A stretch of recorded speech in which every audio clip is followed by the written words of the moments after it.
All right, we'll call the meeting to order, 6:06 p.m. and let the minutes reflect that all board members are present. Our first item tonight is recognition of new hires. Ms. Koenig.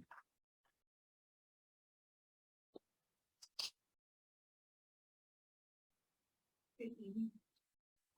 Okay, good evening, everyone. And we are excited tonight. We are going to recognize some of our new hire teachers that are here with us tonight. And each of them will be given something very significant. One is a caramel apple to recognize the significance that they have and the educator has in our community. The other is a pen so they can write their next chapter of their professional history here with Lovejoy ISD. So I'm going to ask Ms. Kraft if you would come up and start introducing yours first. And we're going to ask you to stay up here. Good evening. We first have Shannon Gold. She has 14 years experience in New York where she taught first, second, and fourth grade. She's most recently been a stay-at-home mom. She has 3 girls in our district, a junior, a freshman, and a 7th grade, and she's part of our kindergarten team. Shannon Gold.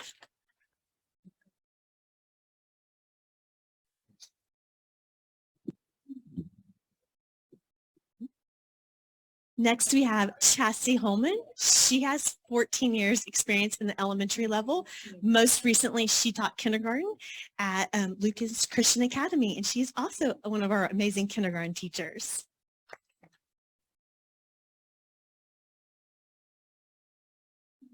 Next, we have Courtney Reed, who is a special education teacher on our campus. She has 3 years experience in the special education classroom. She has 7 years experience in a preschool classroom. And then most recently, she was an instructional aide at our Lovejoy Child Development Center.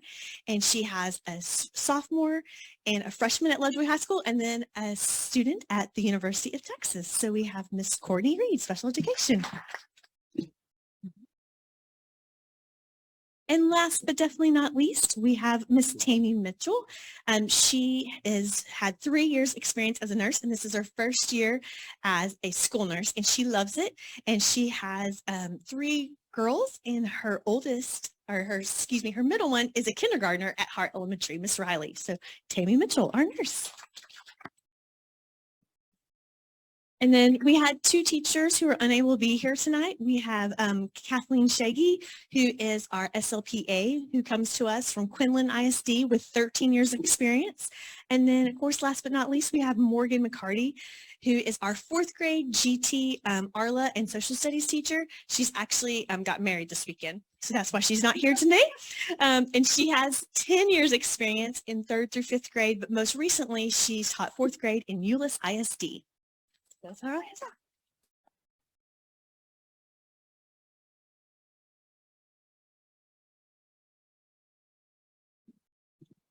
It's my pleasure to introduce some new hires for Pester Elementary. I am going to begin with Kelly Alvarez. Kelly Alvarez was a 2nd grade teacher in Sherman ISD for the last 7 years, and we stole her for Pester. She's teaching 1st grade this year, and we're happy to have her expertise on our campus. Allie Marie Castellano. Allie Marie began her teaching career in Louisiana. She taught there for a year. She has experience in pre-K and special education, and we are excited to have her joining our 1st grade team in Lovejoy this year. Grace Silva.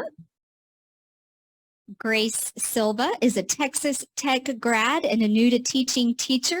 She also got married this summer and moved and started a new job and is doing all the things all at once. And we're so happy to have her.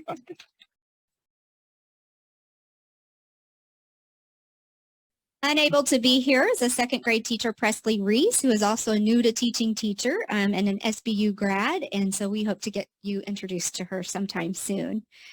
Keely DeKemper, 4th grade, ARLA and GT. She's taught in Virginia Beach for many, many years. She moved to the DFW area a few years ago.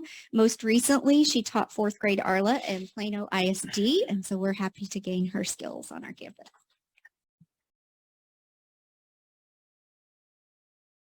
Lauren Cook is unable to be here tonight. Lauren Cook might be a familiar name to you. She has served as an instructional aide at Puster for the last couple years, and we were fortunate to be able to grab her as a special education teacher. So we hope we can reintroduce you to her soon. Kara Watson, also unable to be here, is serving as an SLPA, speech language pathologist assistant on our campus, serving all of our students with speech language needs. She has 10 years of experience doing so, and we're excited to have her. Jen Slink, come on up. Jen just moved here from Florida. We finally got her up here after a tough move and trying to find a home. Jen has 16 years of level 1 trauma experience, lots of trauma experience. And then she transitioned to the school setting last year in Florida.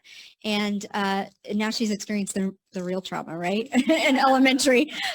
Jen brings her 4 lovely children. I don't know if you can tell that they're hers at all, but 2 sets of twins that are joining us at Puster in 1st and 3rd grades.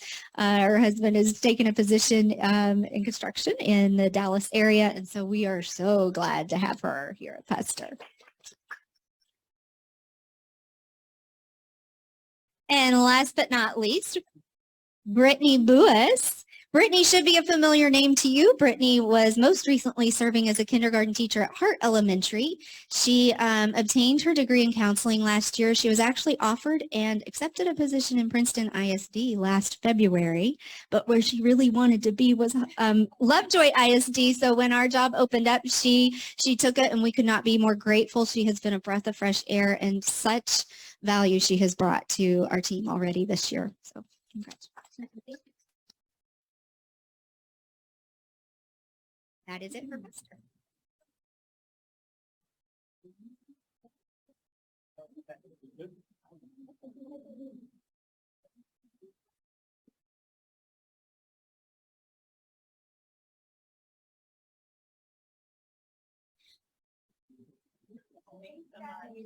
Thank you. Good choice there. All right, this will be the highlight of the evening. Thank y'all.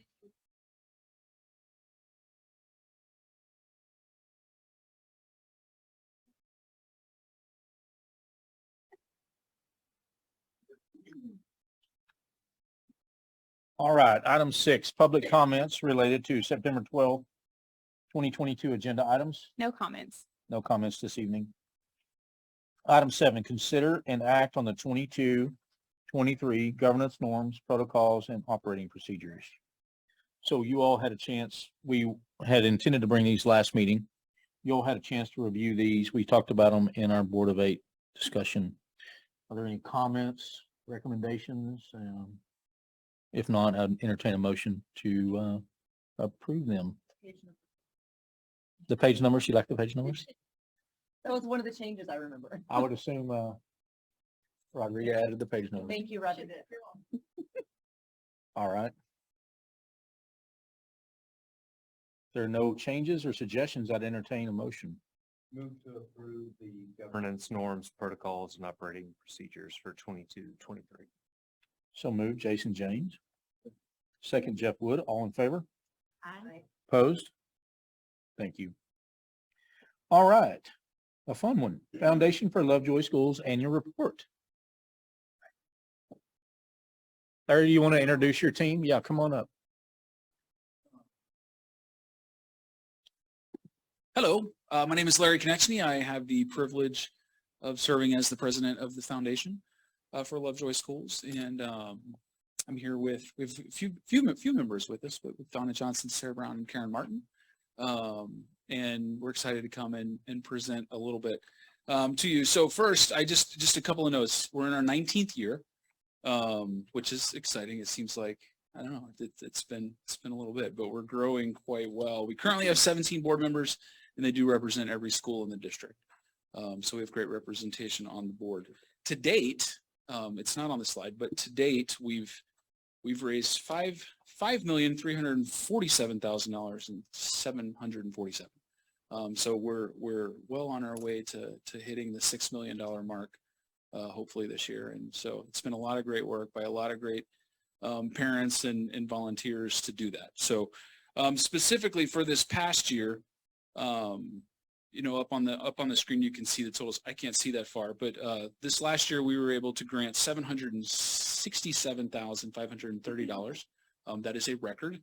Of that, 81,000 roughly went to security. The rest of it went to teacher grants.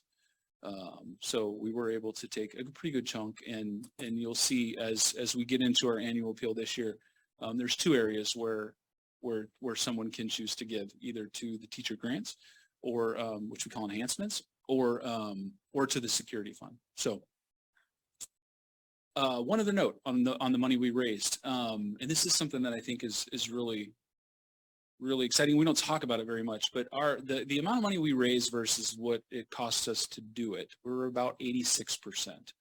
National average is around 75 to 76%. So we're running very lean, and that's pretty much right over there, Sarah. Thank you. But you know, we run very lean. It's a lot of volunteers, it's a lot of hard work, and we're able to give back as much as we possibly can to the amount of money that we raise. So, and then if you go to the next slide, magically happens. These are the two giving options I mentioned for this particular year. They'll show up on the form, or if someone goes online to give, either through teacher grants, and we'll go through that process at the end of the school year where we work with the district to take recommendations and then grant that back. Also, you can see any of the grants that, you know, if you want to look back at past years and just see what was granted, that's all available on the website. And then the other option would be for safety and security, which we've already off to a pretty good start this year on that specifically.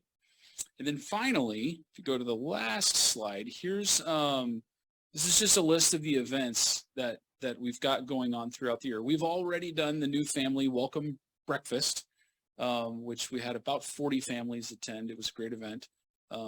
Wonderful to see. And we actually, for this year, it seemed like we had more from out of state join us. So it was a great way for people to get together before the school year started. Thanks to all of you who showed up, or staff also. The next event we've got is North Texas Giving Day on September 22nd. Very big day. That's typically where we raise the lion's share of our funds for annual appeal. And so we will be very active in working that. You've seen this. I saw the thermometer sign is already out. So it's getting filled up. So that's great. We have Ladies Night coming up on October 3rd. Tickets are on sale. So if you haven't gotten your ticket yet, you got your ticket? Oh, 5th. Sorry. October 5th. There's one behind you, Grab the too. glasses out of the car. Thank you. October 5th. Tickets are on sale, so it'll be a South Fork Ranch. It'll be a great event. We have the men's tailgate. That will be in March. And then Denim and Diamonds. Obviously, we raised a lot of money at Denim and Diamonds. That is on April 1st this year. We'll be at a new venue.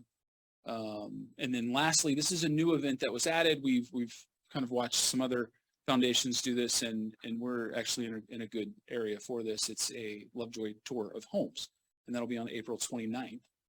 Yes. And we're still putting the details of that together, but it'll be a great event where you can tour some of the homes throughout the district, and see how they're decorated, and, you know, all the home touring stuff that one would do. So that's it. Any questions? What can I answer? Thank you. That's it. Thank Okay. you for all you guys Yeah, do. for sure. Incredible. Yeah. Absolutely. We love it. We enjoy it. So we do actually, if we want to, we have a couple of checkers in, if we can get a picture. Oh, heck yeah. Can we do that? Yeah, we'll give Absolutely. we'll give you some money for it. Yeah. Come on up, everybody.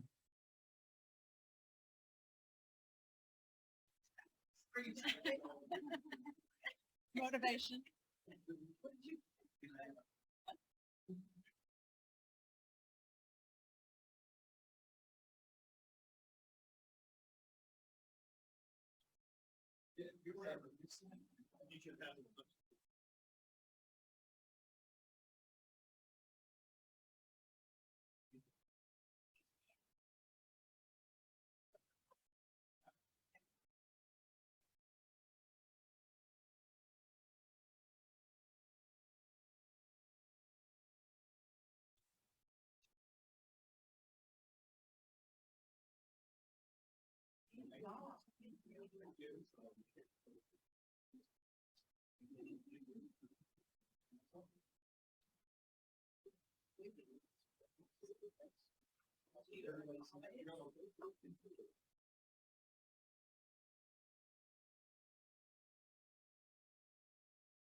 So please tell your board how grateful we are for the work that you all do. And certainly we have a great village here, and it certainly shows to the efforts of the foundation and how the community rallies around your efforts. So we're grateful. Thank you for coming and giving us the report tonight. It really helps us as well, and we appreciate it. Good job. All right. Item 9 is a discussion around the development of board priorities. So currently, you all have in your packet our existing board priorities, and I wanted to have some discussion around those and what those might look like going forward. And I had a few suggestions just to prompt the discussion if you guys are good with that. So priority number 1, I think it still applies. It's consistent with the discussions that we had in strategic planning. I would like to add a label up top, possibly academics, since that's the focus of that goal. So it makes it more clear before you start reading it, what it actually is. Item 2, same thing. I'd like to add a label, culture, legacy of excellence, potentially. And then some proposed verbiage to align the priority with kind of our current effort to enhance and grow our culture is to add some language, something like this. Lovejoy IS team members will align their actions with our core values and prioritize relationships, learning, collaboration, results, and fun. Lovejoy ISD will provide exceptional learning opportunities for students to support their development towards the graduate profile. I know that Ms. Cordell, through her discussions and through her development within our district professionally, has focused on those things, and she assisted me with that language to help us make sure it was consistent with how we're functioning on a daily basis. So priority 3, continuous improvement in financial sustainability was the title I thought might be applicable. And a few comments to think about there. I think we need to broaden the scope of the discussion and potentially remove the word zero-based budgeting. We obviously went through that process. Not sure it would completely be fruitful to do it again immediately after we'd just done it, given the nature of how that was conducted. So I don't think they should be held to that potentially. And the other thing I wanted to see was that we, as we adopt budgets going forward, that we always have a 3 to 5 year look forward and not just a singular budget that we adopt at that time. I know in past times we've adopted a budget year to year, which obviously is what we're legally required to do.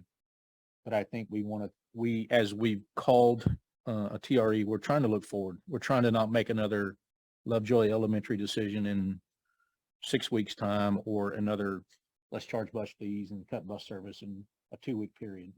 We're going to look forward and plan proactively. And I think priority wise, we need to kind of tell the community that as well, make that transparent. Barrett, do you think somewhere in there some verbiage about proactive? Like, I don't know if that word is already in something you read. Yeah. All the words are wonderful, but that just stuck out to me because I'm with you. I don't want to have to do last minute knee-jerk things because we didn't know. Yeah. So proactive would be a good word to add in there as well to help that. Transparent. So kind of how it's going to go tonight is Ms. Cordell is going to take notes as we talk, and then we're going to bring these back. This is our discussion portion. So feel free to speak up. Do we want to distinguish between, make sure we're covering both M&O and INS side in our financial sustainability? Especially since the capital committee is forming and is going to have some work to do along those lines in the year to come. So I agree with both those comments. I think just to think about our priorities, it's not drilled down to the actual action items. It's more of a 10,000 feet focus, and we want I think what we don't want to do is say a specific thing in here and not do that potentially. But don't disagree with any of the comments. I agree about maybe not specifying the capital committee necessarily, but I do think, and to Marvin's point, is kind of that holistic view of our financial position is inclusive of both funds. Right. And I would agree with that. Priority 4, the title was Parent and Community Partnership. And then, Lovejoy ISD will build strong community and connections and trust through effective communication with both internal and external stakeholders. And then we use the words legacy of excellence, which is something we obviously talk about and is a part of our culture. And then the words parent and community involvement and transparency will be prioritized as tools for continuous improvement. Aligns with the title, obviously. And then priority 5 is written, I thought was excellent, but safety and security is the title, could be added to help that more clearly. So obviously it's a discussion. I was trying to prime the discussion, but any other points or comments we want to add? I really like the titles because for priorities, I think these are pretty lengthy. So to have the title allows you to see and zero in real quickly what the content is. So I like that a lot. And I think the titles are appropriate. I like to see that. So with our 2030 initiative and other superintendent priorities that were, I felt like we were losing a little bit of alignment with those goals. So hearing that we're thinking about what happened in 2030 committee is encouraging to me as a board priority. Marvin, to piggyback off that comment, I'm wondering in priority 1, academics, if that would be a good place to maybe remove that statement about technology and instead something along the lines of profound learning will develop future-ready skills, essential to thriving now and in the future, because that was such a point of conversation during our strategic planning process. Yeah, I think that's a great idea. Again, trying to be specific enough that people understand what's going on, but not too specific that we can't change as the future changes, because I mean, these goals have lived for a while, but it's time to update them. So I agree with that. On deck for the 2030 committee actions, right? Wasn't that one of the takeaways from the strategic plan was to relook at the graduate profile? And as well as the employee profile. And those, okay, because we do have some specificity in here around the individual points of the graduate profile. Probably be okay for this year, but if that changes, then we'll have to update it. Okay. We talked about our educator profile and our parent profile. Should we reference that in item 1 somehow? Or should we allow that to be further developed through the strategic planning process? What I would like to see happen is us get a little bit further along with our graduate profile so that we're very solid with that before we dive into the next step. I think that's definitely coming. Okay. And something we need to be thinking about, but in order to maintain alignment, I think discussions have to happen for the student first. Okay.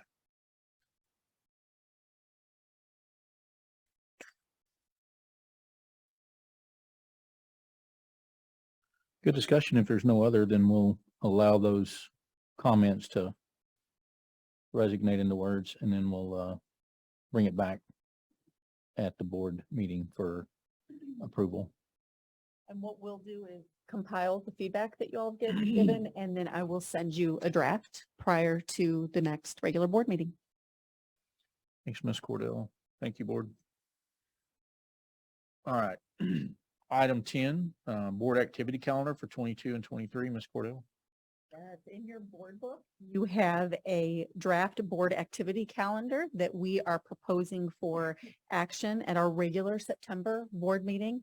This is for your review, and if you would let us know if you have any feedback. This by no means is supposed to be an exhaustive, complete list of agenda items, but is intended to serve as the big rocks so that you all are able to know what's coming and know when we will be coming forward with information and request for your consideration and action. Any comments? You all had a chance to review that in your board book. Any comments, suggestions, or discussion points? That's, one would be, we do have budgets workshop in November. And I think we also do December, January, February, March. I don't know if that's worth calling out, just a thought. I think typically in November and December, we'd also see the financial audit. Again, not passionate about this point, just for consideration. And I then see the budget in November. I see one, but we typically budget. Oh, you're workshop. saying add it for every month? Yeah, we typically spend a good portion of those agendas on budget workshops, so. And then typically in November, December, we would see the financial audit, I think.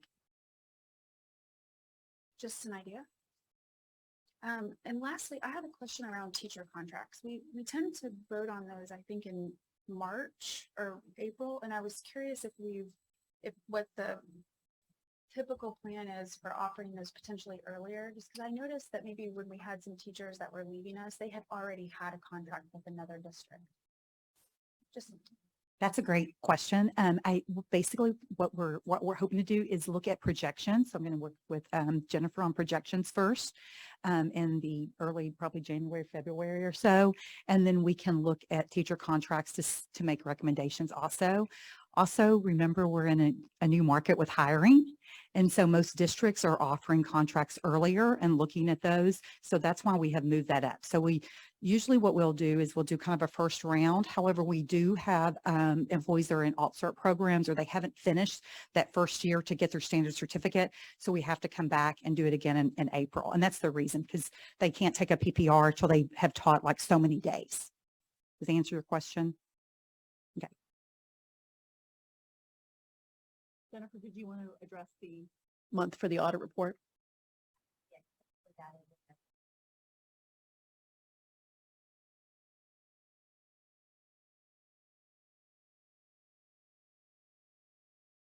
Do we want to add the words audit on the deal? I don't have a problem with that personally.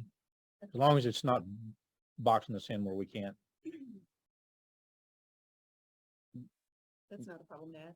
Okay, let's add that. What was the other?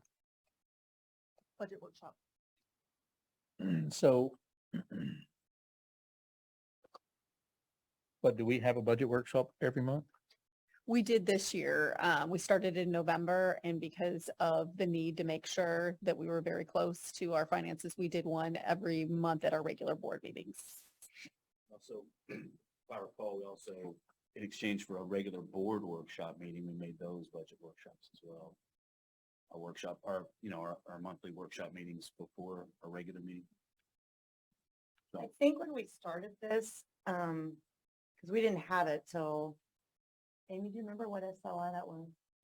This activity calendar? Yes. It's just been in the last Yeah. 4 years. SLIs ago, I think I was in the session, one of us was in a session, and they talked about having this one as a guidebook for board members, but also for the community, and then anyone that might be interested in serving, but it wasn't like if it isn't in the box, then we can't do it, right? And it's ever changing, kind of like Anna's point with the hiring and stuff. So I feel like to Julie's point, the November budget workshop was listed that way because that was usually kind of the first time we would talk about it as we got ready. Jennifer, does that sound right? That's correct. So we actually do have it doesn't say audit, but the annual financial report, to your point, we did in October last year. We do have that listed in October regular meeting. Sometimes it's October, November, depending on when they finish up. But in regard to the November workshop, that was really the budget priority workshop that started kind of all Yeah. board. So it is different in that way, but we did again provide the monthly workshop updates during. I'm fine with whatever the group wants. I was just trying to give some context, kind of how it got started and. I did not, a hard and fast plan. If you look on page 52, would you like a statement different than the one that's at the bottom? Yeah, I think that's Subject to appropriate. Thank you. If you want to add budget workshop in those other areas, I'm fine with that personally. As long as if we don't feel the need to have them, I don't want to have them just to fulfill this. So that's fine.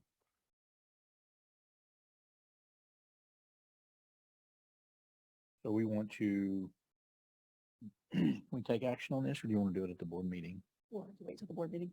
So we'll add those revisions. Any others?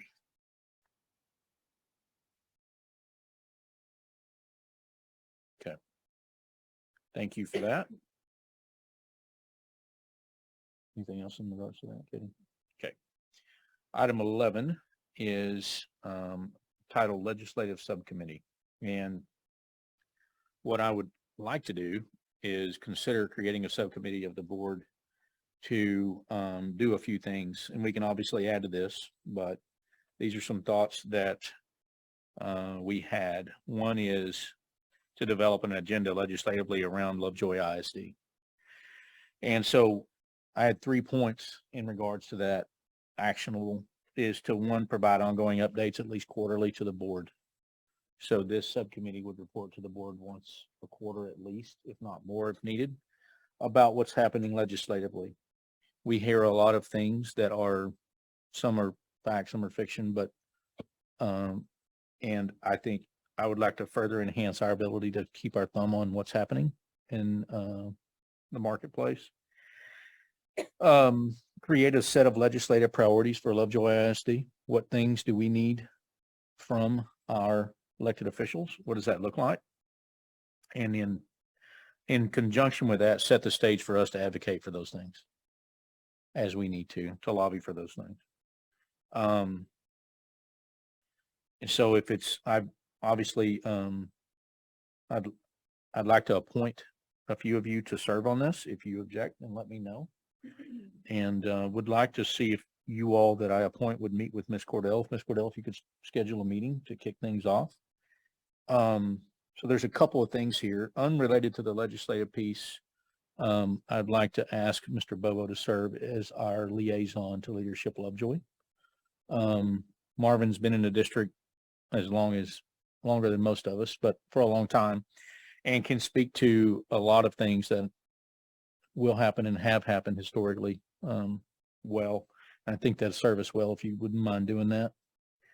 In regards to the legislative subcommittee, I'd like to appoint Jeff, Julie, and Jason to work on that with Ms. Cordell. And obviously discussion points. If there are other things that as you guys visit become priority about what this committee needs to do, then feel free to propose that to us. But those 3 things I'd like to see us start with for sure. So you all amicable to do that? Yes. Perfect. Awesome. Thank you. Item 12 is a presentation of the 23-24 school calendar.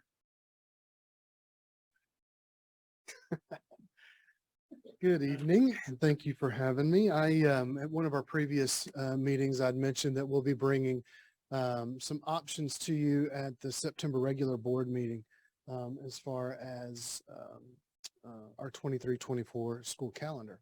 And I wanted to tell you kind of what our options are. Before we get into that, I want to tell you things that we have to consider when we build a calendar. Number one, there's not a lot of flexibility in a calendar. With the kind of the boundaries that we have 75,600 instructional minutes. We can make that, we can stretch that out how many days, as many days as we want to stretch it out to, or as few days as we want to. We also have to consider that there's 187 staff work days. So we have to make sure that we meet the criteria or to meet the contract days for our staff.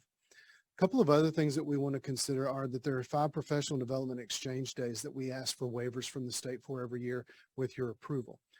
For those, we can have as many professional development days throughout the year, but we can only count 5 of those towards our minutes. And so each one of those days counts 420 minutes towards those 75,600.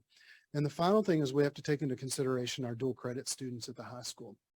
We would like to, in a perfect world, every year, we would like to match up our spring break to Collin College's spring break, because if we don't, our dual credit students, they don't get a spring break. And so that is why people ask over the past few years, why do we always have our spring break that doesn't match up with some of the other surrounding districts. And that's because it matches up with Collin Colleges. So this year, they have not built their calendar yet, Collin College, for the 23-24 school year. However, they have made a recommendation and confirmed with us that they will back their week up. It's typically been the first full week in March. This year, they're recommending it being the second full week in March, which will, assuming everybody else stays the same, Allen, Plano, theirs will be that same week as well. And so we have matched ours up with that. It's a little bit hard to see, but I'm going to walk through. This is option one. We have two options. Like I said, there's not a lot of flexibility, but there are two options. So I will go through this, the option one, and then when we get to option two, I'll tell you what the slight differences are. So this one is the one that most closely resembles this year's school calendar. We start on a Monday, the August 14th. We would, if this is the one that is approved, August 14th. In the event this one is approved, we would also have 9 professional development days before school that teachers show up to work prior to school. We, of course, have Labor Day that gives us a 3-day weekend in September. And we have a 4-day fall break in October, which would fall on the 13th and let's see, that 16th of October. You see that red date there, that's kind of a placeholder because we always have an early release of Leopard Friday. We don't know exactly what our football schedule is going to be yet in October of 2023, but that is in order just to get a more accurate count of how many minutes. We wanted to make sure that we have that early release in there, so that could fluctuate one way or another as far as when that early release falls. We have our Thanksgiving holidays in November, and those 2 pink days or purple, however you see those, right before the November Thanksgiving break, those are professional development days. So teachers would come on those days. Students would actually get an extra 2 days of Thanksgiving break. And so those working with Ms. Tinsley, Dr. Tinsley, and talking about professional development throughout the school year, which are extremely important as well as we carry things that are learned from the summer, carry those throughout the school year. We felt like those leading up to the November break, that would be a good place to put those. The kind of orangest colors in December, what is that week of the 12th? Those are our Lovejoy High School final exam days. When they get out early, those are early release days just for Lovejoy High School students. And then that red date in the middle of December is an early release for everybody before we go into the Christmas break.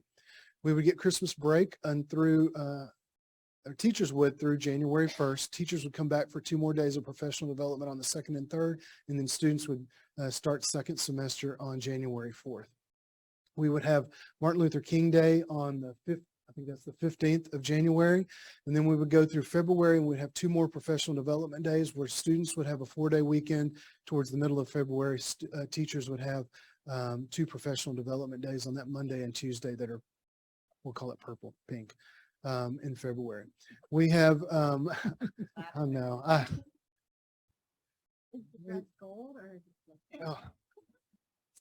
or we have our, like we said, we backed our spring break up 1 week, which typically been over the past few years, the first full week in March.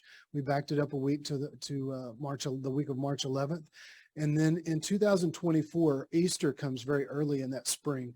It falls on the 31st. What helps us, I'm sorry, back it up a little bit to February 29th. It's a leap year, so that does add an extra day. It actually helps us when building this calendar to add that extra, the February 29th to this calendar.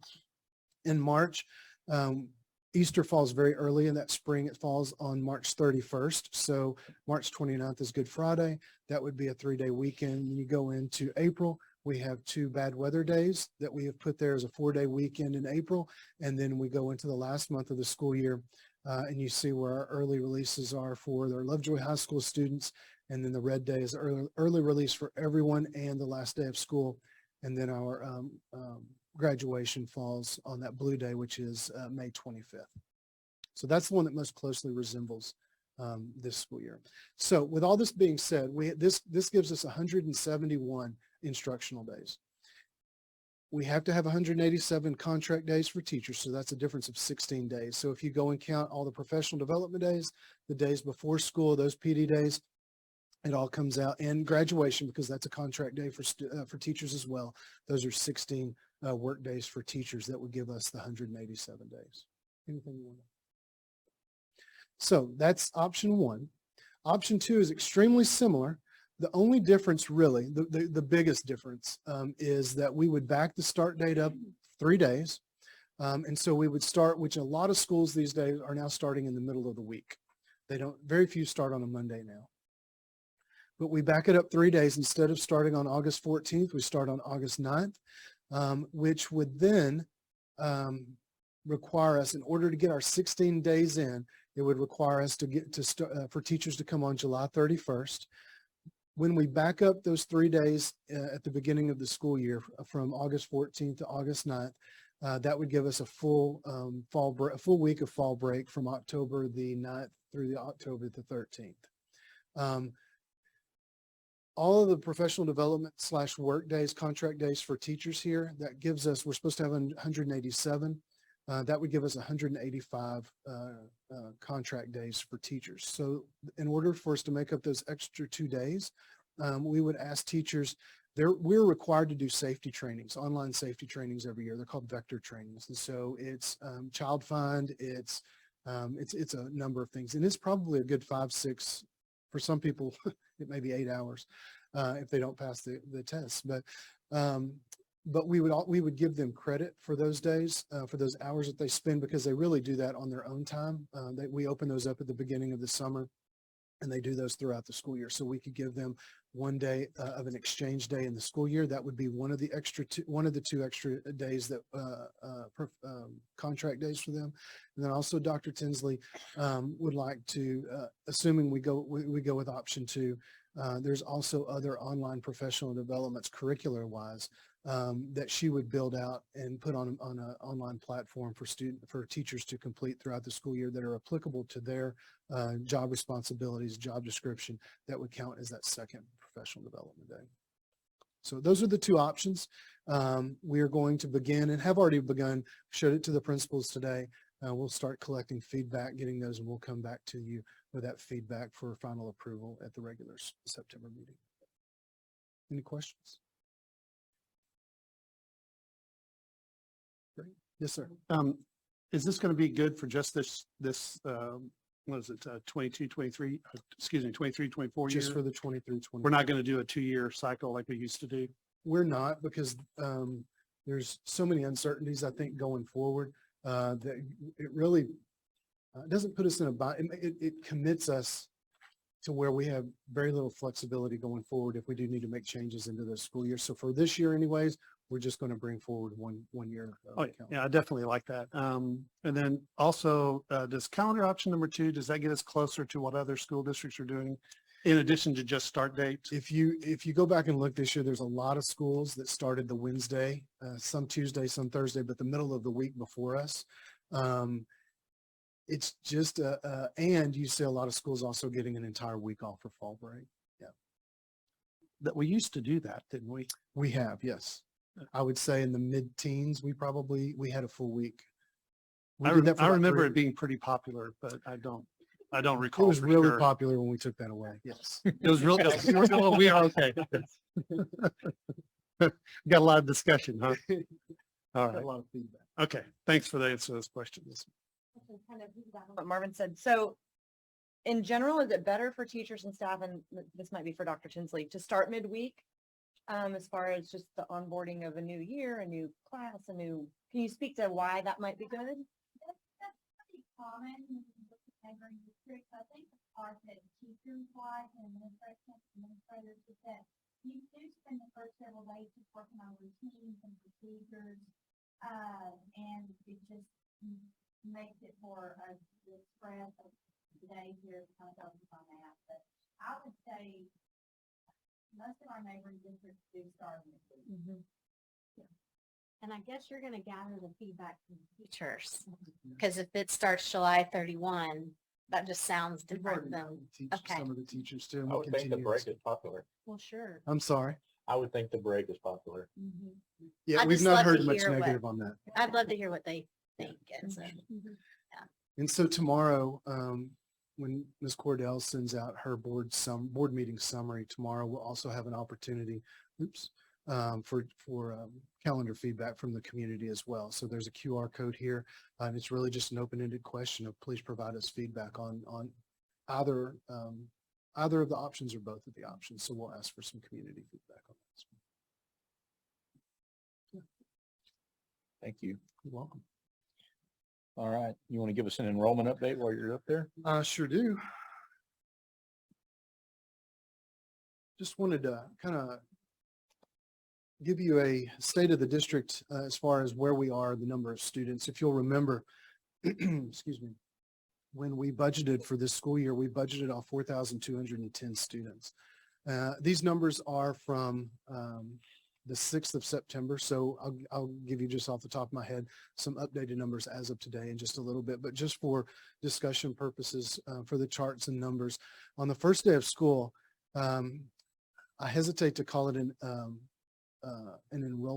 enrollment number because it's really the number of students who are in seats that very first day. So the number of students that we had in our seats the very first day was 4,185.5. And I'll explain how we get to 0.5. It's in just a little bit. But the reason why it's lower is because, again, we can only take attendance on the students who are in the seats the first day. So if a student is on vacation, if they're ill, they are not counted in that first day of enrollment. Starting the second day, you see that number start to creep upward because students become absent then. We can't count them absent until they show up the first day. So once they show up the first day, they're officially enrolled. Once they miss, if they were to miss the second day, we can count them absent. So you can see how the trend started going upward. And then we got to September 6th, and we ended that day 4,217 and a half students that were enrolled in our schools. As of this morning, we've added a couple of more, so we're at 4,219 and a half. And so, and of course, as I mentioned before, we're budgeted this year off of 4,210. And so we're a few students above that. I don't know when it's going to top out, but we keep enrolling a few students each day and every week. And so we'll take them as long as they keep coming through the doors. Obviously, we're going to educate them, but it gradually continues to increase day by day. So we'll continue to give you an update on that. In your board book, I gave you just some updated out of that 4,217, the enrollment by campus and by grade level. And so on the elementary schools, it's broken out by Hart Elementary and Puster by grade level. And then, of course, by Sloan Creek, Willow Springs, and Lovejoy High School. So where we get, if you break down the numbers of students out of that 4,217 and a half, 242 of those are employee students, employee students. And at that point in time, we had 233 scholar students, and our resident students were 3,734. And our CDC students is how we get the half. And so at that point in time, we had 9.5 students, and I'll go into that in just a little bit. What I want to stress to you is our employee students and scholar students, those fluctuate. Those are never going to be static. We have some scholar students that number has already actually changed. We're down to 232. 232. So that could be because they transferred out. It could be because that scholar student purchased a home, and now we've moved that number from a scholar student over to a resident student. So those are it won't change a lot throughout the year, but it could change from time to time. Same thing with employee students. We could have an employee resign for whatever reason, and they may have to move their student out as well. So those students, again, it won't change a lot, but it could move up and down from time to time. Finally, the CDC students, we have 70 students right now in our Child Development Center. So we don't have 9.5 students in our Child Development Center. But out of those 70 students, 9.5 count towards our ADA, our average daily attendance. And the reason why not all of them count is there's a criteria that our 2-year-olds, 3-year-olds, and our pre-K students have to meet in order for us to receive average daily attendance. And each time one of those count, we only get a half day of attendance for them. So as you can see, we have 19 students who count towards ADA, and we get a 0.5 credit for them. And so how they qualify are any of those students who may be economically disadvantaged. They come from a military family. They are a child of a Star of Texas Award recipient. And what that is our governor each year gives awards, or recognizes, I shouldn't say an award. They recognize peace officers, firefighters, and first responders who demonstrate an act of heroism or sacrifice in their service. And so they can attend pre-K based on that criteria. It could also be a student who's from a homeless family, an ESL or English as a second language family, or who's from a foster care family. So any of those criteria, and all of those really, for us anyways, they fall under the pre-K. None of our two-year-olds or three-year-olds fall into those categories. It's all pre-K students. So 19 of those students give us 9.5 credits towards our ADA. So that's how we came up with the 4,217 and a half. Any questions? Great. Good news. This is Thank good you. news. Anytime you stay above the 4,210, it's good news. All right, item 14 is student nutrition attendance incentive. Good evening. So as we began the school year, we made a lot of concerted efforts starting during the summer in regard to staffing for student nutrition. And so we wanted to provide an update for you, and Matt McCarty, our Director of Student Nutrition, is here. And our HR staff and Matt and his whole team did a really great job of trying to onboard as many people as we could and recruit. But we did want to provide some information for you in regard to where we are now. So now that we've gotten the school year underway, we are currently at a 29% vacancy rate, which is still essentially the highest that we have across the board. Our current employees are doing a great job. They're covering all the district needs. In addition to the changes in lunch schedules and things like that, they've been very flexible. And I will say our office staff have all been out on the campuses pretty much every day. So they're also supporting that effort. Last year, you may remember that we implemented a retention and attendance incentive for staff from student nutrition, primarily because of the highest vacancy rate that we were experiencing. We also wanted to ensure that they were retained and able to attend and encouraged to do so that we had as much coverage as possible. And also because student nutrition funds, even though we moved it to the general fund in 101, it's still a separate fund and we cannot use those funds for any other purpose than student nutrition. So last year, the incentive was very effective in encouraging retention and continued attendance, and we were able to provide those staff members with 2 attendance incentive checks, which we did throughout the year. We started it a little bit later, not anticipating quite as high of a vacancy rate as we had. But in addition to some of the changes that have been made and coverage that's been done, they have shifted their work schedules to continue to accommodate food production. You know, some people have worked a few more hours to cover the items that are needed. There's been a slight reduction sometimes in the daily menu entrees where we might have used to offer 4 or 5 different options, sometimes paring those down, making sure we can get everything produced. So you can see the changes listed at the bottom of this slide in terms of the number of lines we're able to service as well. And so you'll also see here kind of a description in more detail of considerations that we've looked at in looking at a retention incentive for the current year. So currently we have 11 short on our staff. And so as you know, this is not unique to Lovejoy ISD. These staffing challenges are really pervasive in the market, especially in food service as a whole. We did lose a couple of employees to surrounding districts that are paying higher, but for the most part, we were able to retain some of them because of the attendance incentive last year.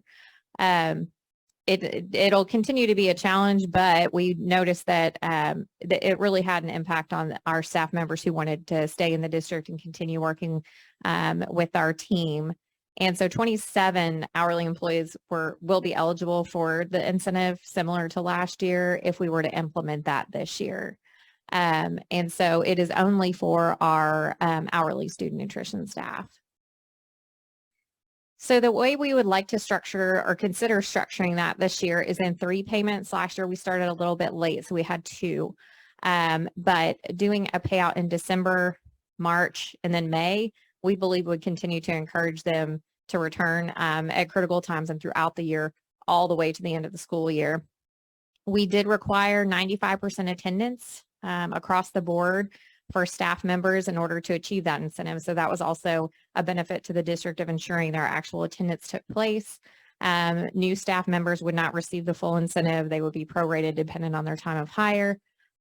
We did exclude COVID-related absences from the attendance calculation just to ensure that we don't have sick staff showing up. So this probably looks similar to last year, but looking at the cost, potential cost and payout of a retention incentive, really can kind of see that we are more than capable of paying for this incentive payout as proposed, even if all of our eligible staff achieved all of the potential payouts, would still be less than the cost of the savings we're receiving from the lower fill rate of those positions. So this does not mean that we're going to stop trying to find people. If I hesitate in a drive-through anywhere around town, that's probably what we're doing. But we'll continue to try to fill those vacancies.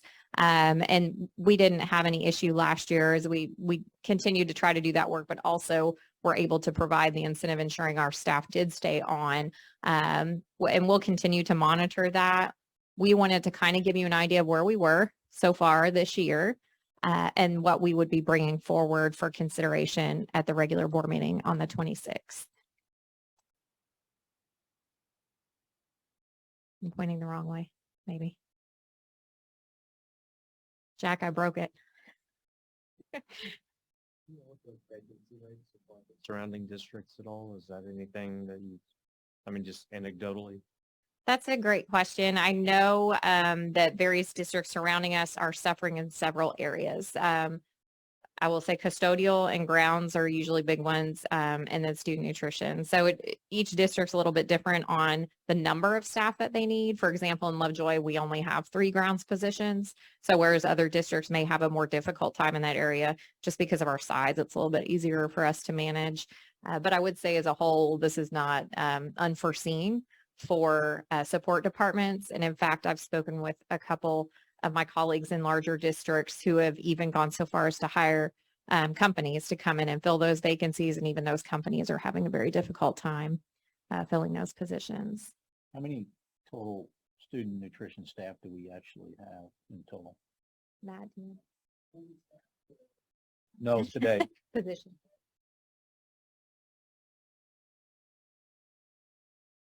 So the 27 covers a significant percentage of those folks.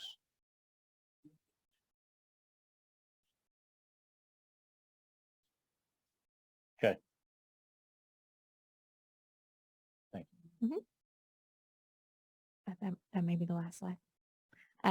Any other questions? You're going to come back to us at the board meeting and ask us to take action, or? That's correct. And this is primarily around keeping our existing staff. How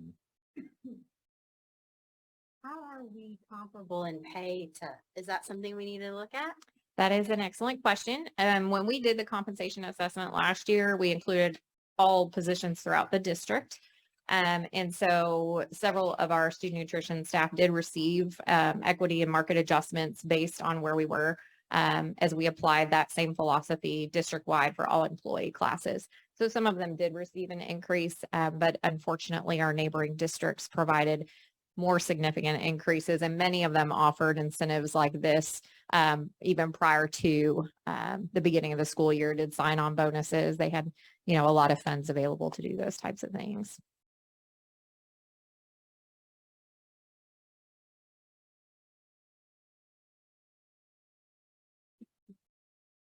Thank you. Any other questions? We appreciate the staff that we have and want to take care of them. So thank you. Thank you. Item 15, Dr. Duplessis and Ms. Cordell, VATRE community presentation. So this evening, we wanted to share some information with all of you. We have had to date 3 community presentations. We did one in the evening, one at lunch hour, and one in the morning to try to reach as many folks in the community as possible in regard to any information they would want to receive. We provide to them on the VATRE and allow them to ask questions. So we wanted to kind of go over some of this information with you. We'll also have additional presentations coming up in the future. But we start by sharing, and Katie does a much better job of this than I will. But Ms. Cordell shares information with the community about the district as a whole. Some of our community members don't have students in the district anymore. They may not be familiar with how many students we serve or what kind of things that we offer. So sharing this information with them on the number of students we have, the number of employees we have, the first graduating class in 2010, those kind of things are helpful information for everybody to understand. And again, reinforcing our mission and core values. And lots of accolades.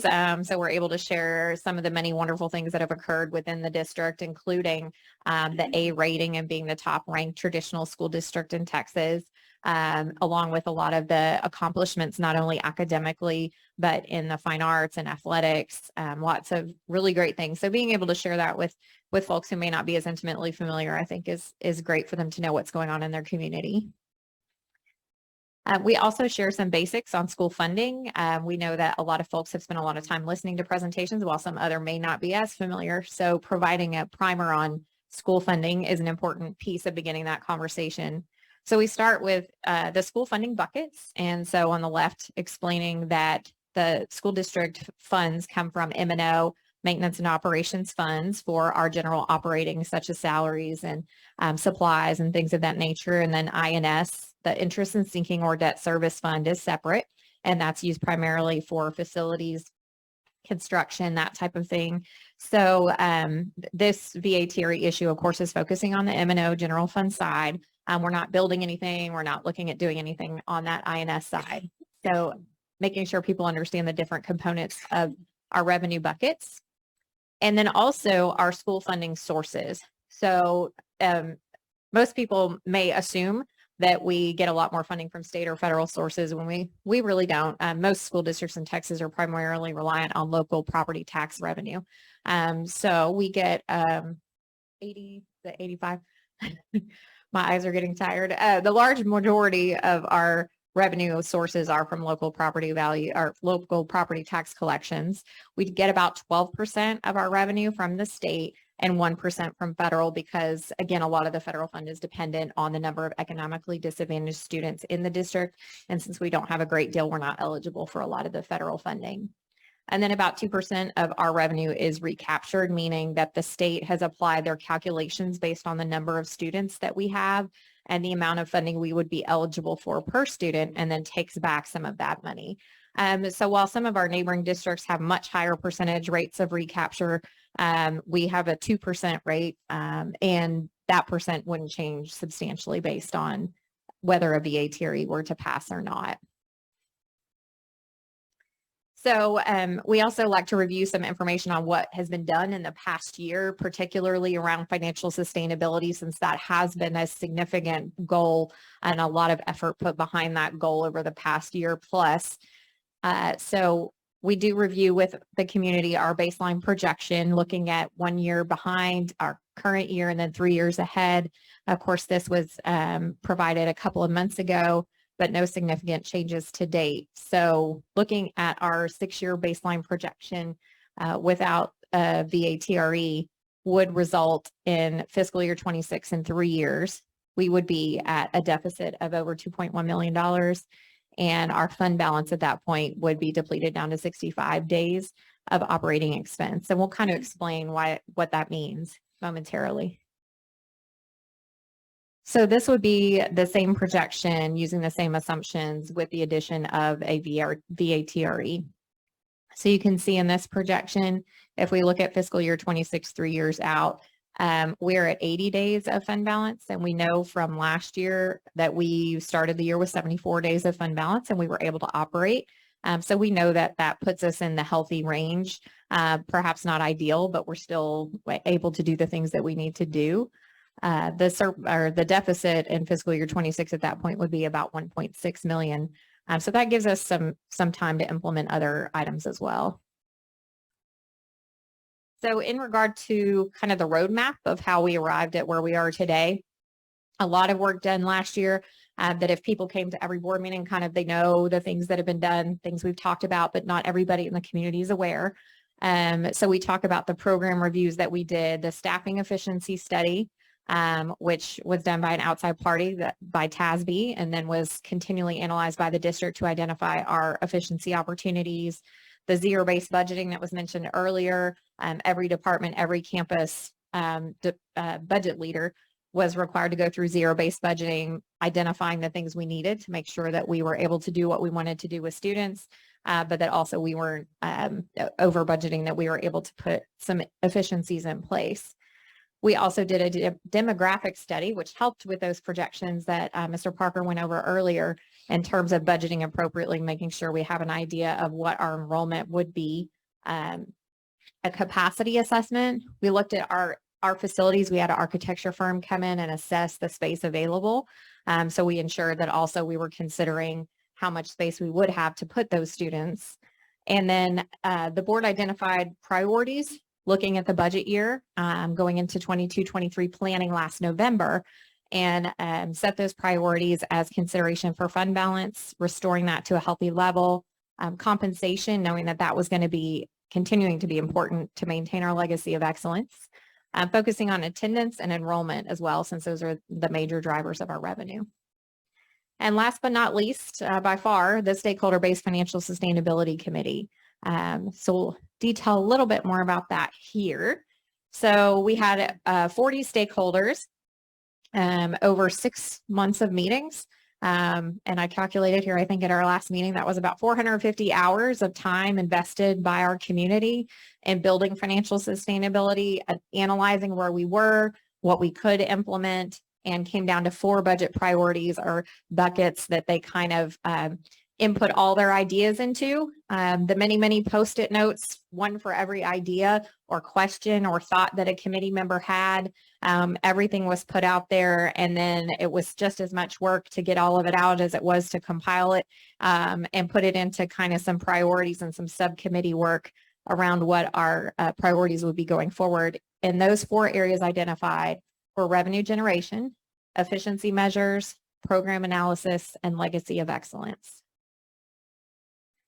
So you can see some of the work that was done there, a lot of walking around and looking at Post-it notes. And each group, after one group would do their work, every group had the opportunity to kind of go around and build upon or ask questions of each group's work. So we already started implementing some of the ideas that came out of that committee in developing the 22-23 budget, in addition to looking forward. So the major decreases in expenditures we had in developing the budget for this year were the staffing efficiencies that we implemented. So we cut about $1.3 million in the budget in relation to staffing. And we were able to accomplish that without a reduction in force, and by really being thoughtful about the staffing models we were using, and if vacancies occurred, what our opportunities were to develop more efficient staffing models. Over $600,000 of that $1.3 million in savings came out of the red building and not out of campuses. So that also helps us continue with that legacy of excellence. The zero-based budgeting mentioned resulted in the $300,000 reduction, and other cost savings projects.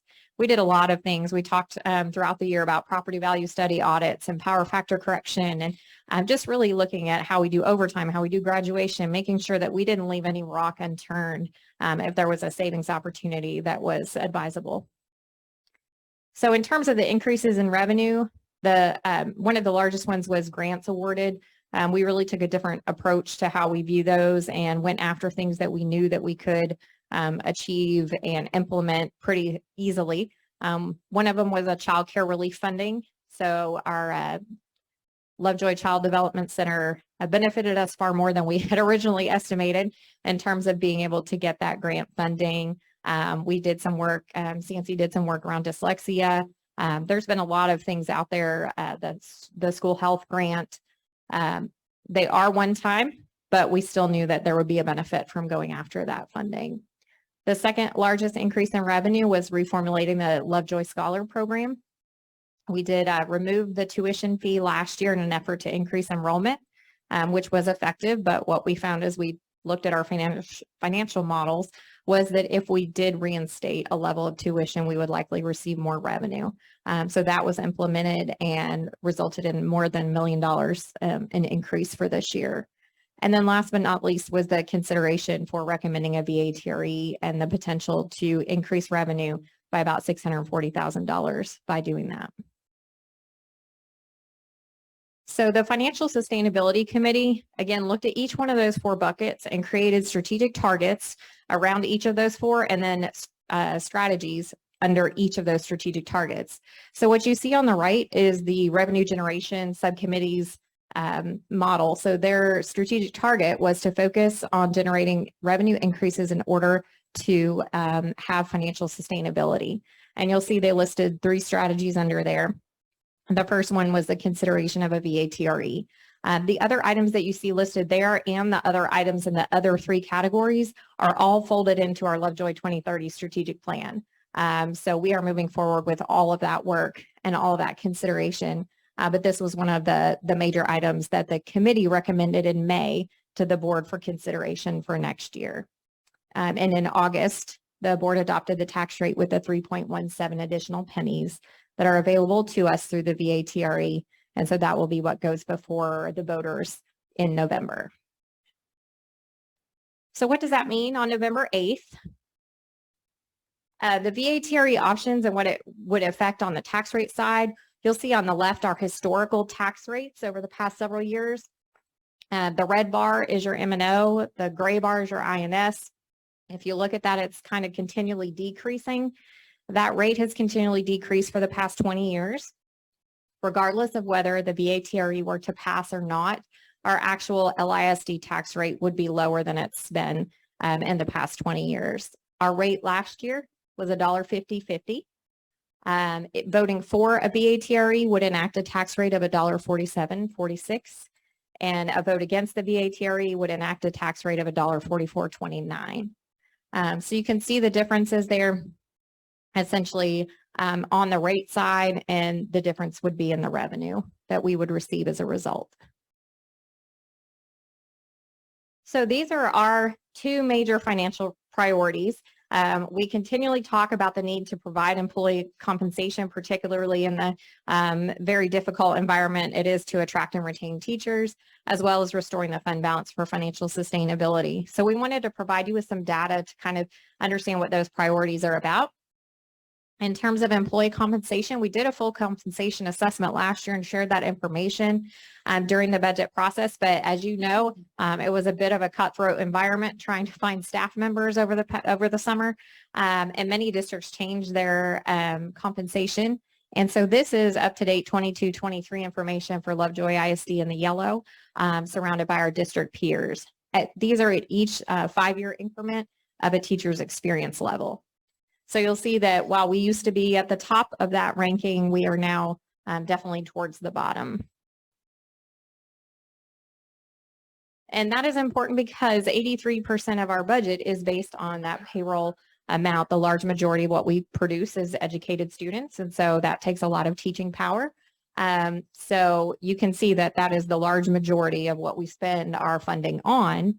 And then on the right, you'll see the breakdown of the different categories within payroll. You'll see that the large majority of staffing costs is related to instruction, student support, campus activities, and so forth. So you can really see the where it's going from there. What does it cost to provide an employee compensation increase? You'll see across from left to right, 1 to 5%. And the correlating cost that would be to the district. So essentially a 2% raise across the board is $644,000. A 4% pay increase is almost $1.3 million. The other priority that we talked about was fund balance. So generally speaking, GFOA would recommend that we have about 3 months or 90 days of fund balance, and then adjust that target depending on our cash flow. Our cash flow, because it's highly reliant on tax collections, we have to float at the beginning of the year for a certain number of months before we really start to see those collections come in. So because of that, our recommendation would be about 120 days. And if you looked at our projections earlier, you saw that our fund balance in 26 without a VATRE would be at 65 days, which at that point would be a payroll hardship, and we would likely be having to take measures to achieve a loan of some sort to make our payments in December. With the VATRE, it would be at 80 days. And as I said before, we've weathered that storm before, so we know we'd be able to continue our operation in that environment. And you can see from the projection on the upper right, the various number of days of fund balance we would have projected with or without the VATRE for the next 3 years. So this is a kind of a good graph to help understand what the cash flow does from month to month in Lovejoy. So you can see it starts in July and then goes down to November and December before we start to see those local tax collections come in. So we get down to about 29 days of cash on hand, which is a very short amount of time to remain solvent. So what are our potential VATRE outcomes? Again, the priorities we're focusing on are employee compensation and restoring the fund balance. And so consideration for the VATRE would result in the $640,000 estimated increase in revenue, and against, of course, would not. And then we would need to go back to our projections and look at other measures that we would need to consider. What does that mean for the property owners? There are a lot of things that influence our tax bill. So the items on the left are decreasers and the items on the right are increasers. So our tax rate compression continues to benefit the taxpayers for our homes.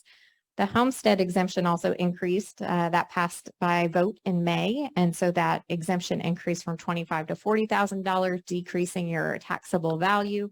And other qualifying exemptions may be items that reduce your tax bill. The main, most significant impact to the increase side of your tax bill would be the increase in taxable property value.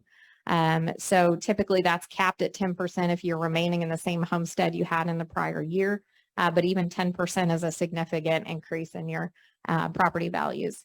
So you also could have an increase if you did any major renovations or additions to your property. And again, the VATRE would increase your tax bill relative to what it would be if it did not pass. But you can see the impact in the upper right corner. Our average taxable property value in the district is $675,420. So the passing of a VATRE for that average taxable home value would be $201 on an annual basis. For $1 million home, that would be $304 on an annual basis. So to kind of look at the different impacts of these moving pieces of the tax bill, the first example gives you the 2022 tax bill for that average size home we discussed, and that total annual bill would be about $9,370. The increase to the homestead exemption would save that taxpayer $221. The VATRE would cost $201, which would net an annual impact just between those two factors of decreasing the tax bill by $20. For $1 million home, the tax bill is about $14,156. The homestead exemption has the same impact at reducing that by $221. The VATRE would have an increase of $304 in terms of impact for an offset of an increase of $83 on an annual basis. And just to give kind of some relative impact on that average home price, the increase in property values this year costs about $800 in comparison with these other two impacts that we're talking about. However, if you are over 65, if you have filed your proper exemptions and you have a homestead, your tax rate would not be impacted by that increase. And so we have some election information that we provided here as well as on the website. You'll see the dates for early voting. You'll see the ballot language, which is always nice to know before you walk up to the booth, for or against the $1.4746 tax rate. The election day early voting information is provided there. And so you can also look at lovejoyisdvatre.net for more information. As I mentioned, we'll be doing a couple more community presentations in the coming weeks. We also have a link on that site where you can request a presentation if you have a civic or community group. Any questions? Presentation is very well put together. Good job with that. Thank you. I do have to give a shout out to Miss Steiner because obviously the slides look a lot better than some of them that you've seen earlier this year. She did a great job of making it kind of all come together. So the presentations that we've recently done, what kind of questions are we getting? Can we ask that? So we've had, it's been nice because we've had people coming in and asking questions in kind of a more intimate group setting. We've had questions about what's the impact, how much revenue will we get, where are we going to spend that, what are our priorities, how much, can we go for more? I'm trying to think of any of the other questions that might have been asked. There's been questions about some of the programs that we've had, the staffing efficiency, what does the budgeting look like? How do we make the determinations that we made on things like the Lovejoy Scholar Program? I think those are kind of a lot of the questions that we have received. A lot of intelligent questions from a lot of good, community members who are engaged in wanting to know more about it. So that's been good.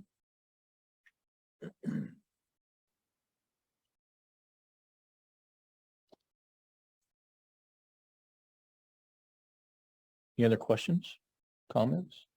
Katie, anything to add? I know you've been. I just appreciate all of our community members who have come out and taken their personal time to really invest in knowing more.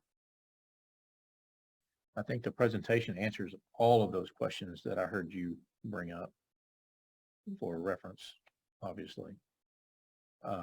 So. Okay. Thank you. Thank you very much. All right, item 16 is our Lovejoy 2030 strategic plan.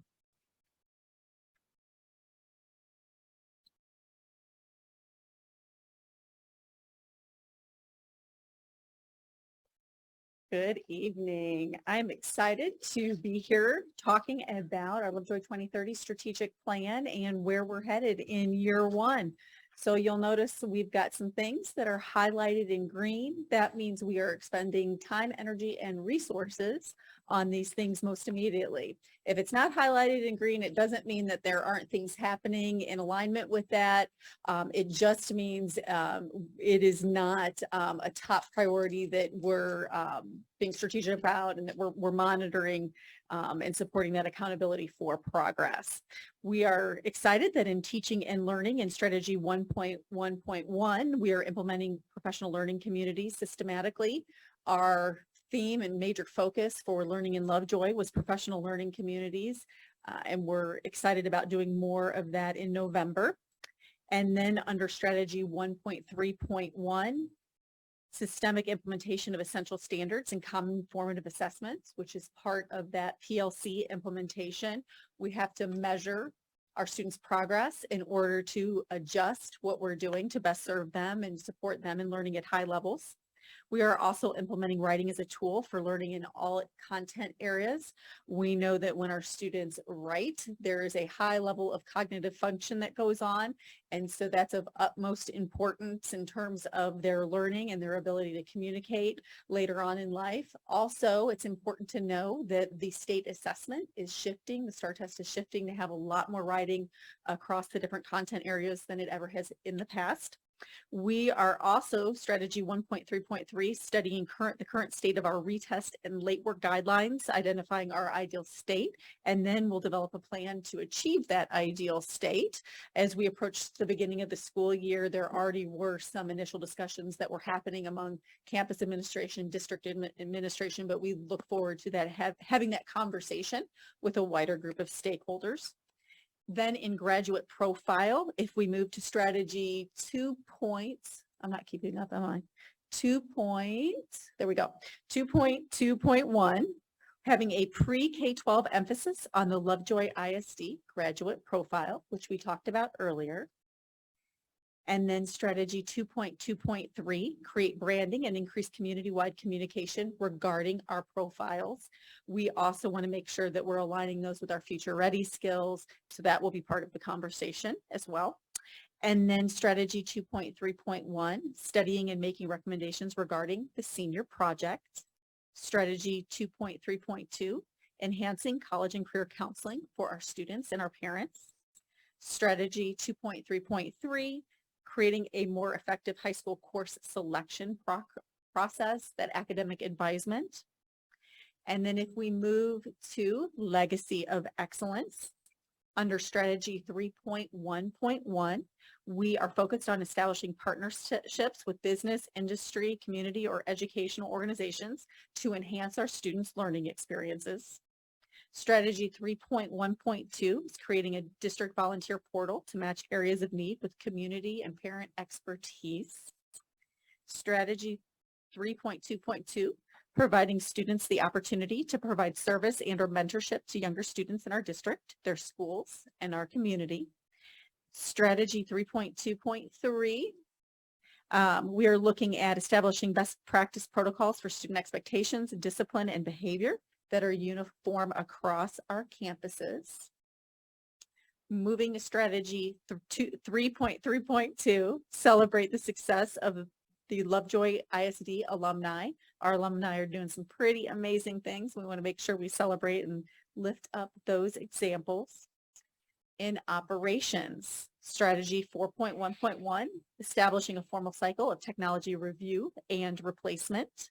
That'll be an important part of our capital improvement planning.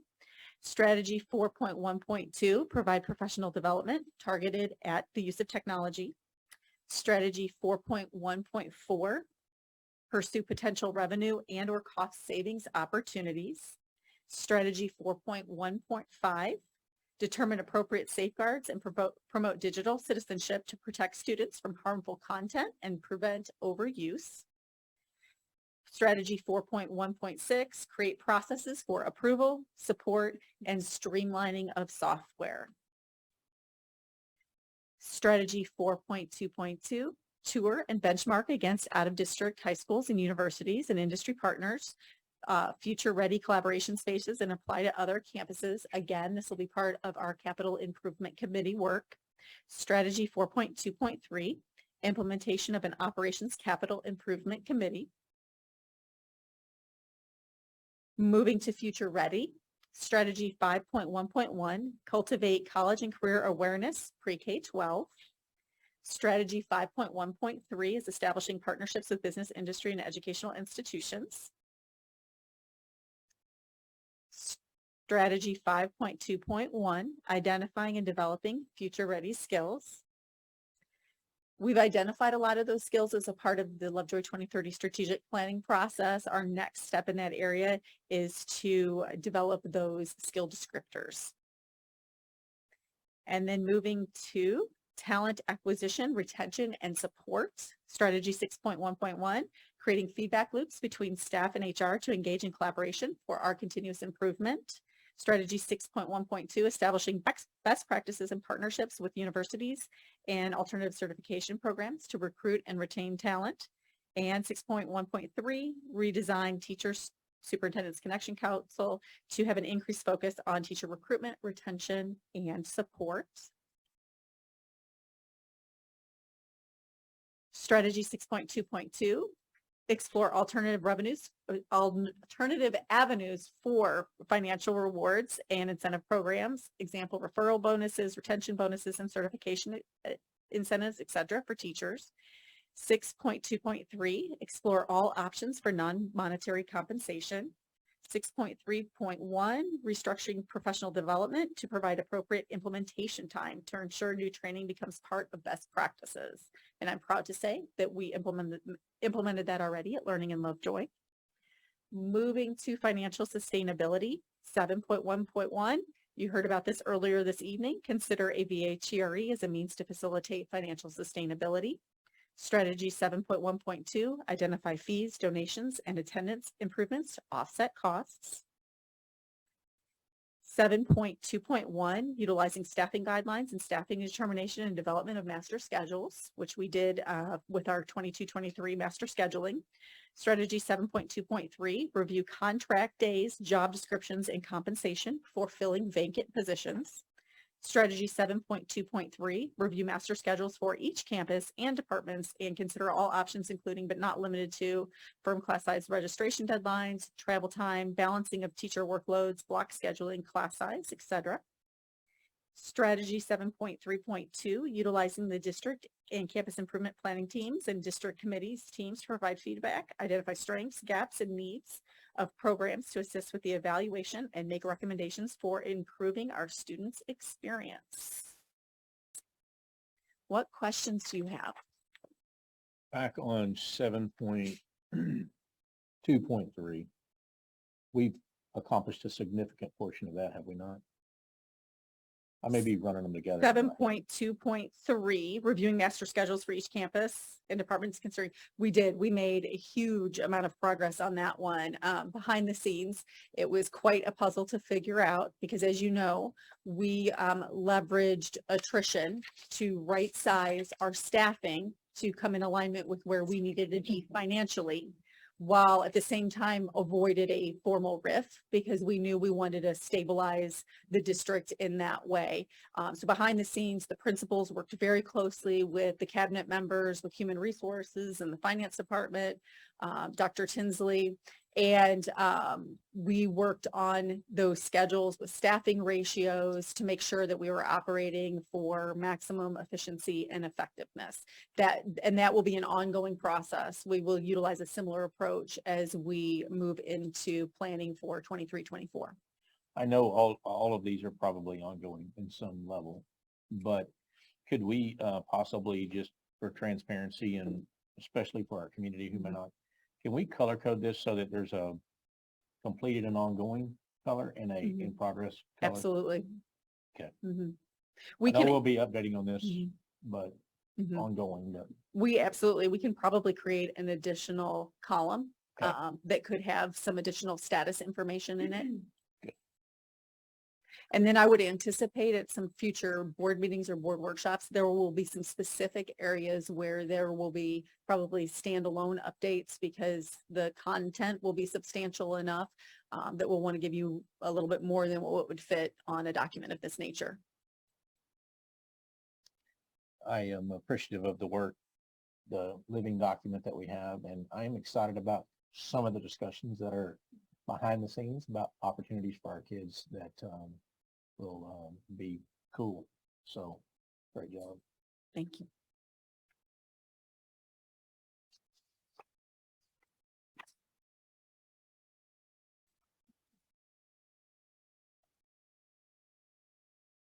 Announcements tonight, only just a couple of quick comments. Already thank the foundation for their presentation. I did have a chance to get an update from Larry about annual appeal, and he said that about 5% of our community had given, total of about $95,000. So that's a great start, but just a reminder, annual appeal is a very efficient fundraising opportunity that we have within our education foundation. And I can remember a time when I was president of the foundation and our goal was 100 grand, which we doubled from 50 the previous year. So they're really doing a great job. And so shout out to our education foundation, just a reminder to the community to go and give for us to help enhance the opportunities for our kids and to fund our safety and security program, or to help fund that.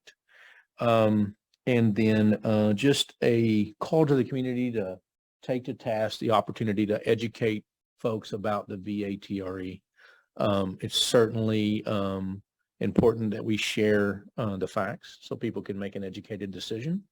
And I just appeal to the community to take that task to hand so that we can educate our folks and let them make a good decision about what and how they want to support that or not. So, and with that, that's all I have for tonight. Thank you all for being here, and we'll be adjourned.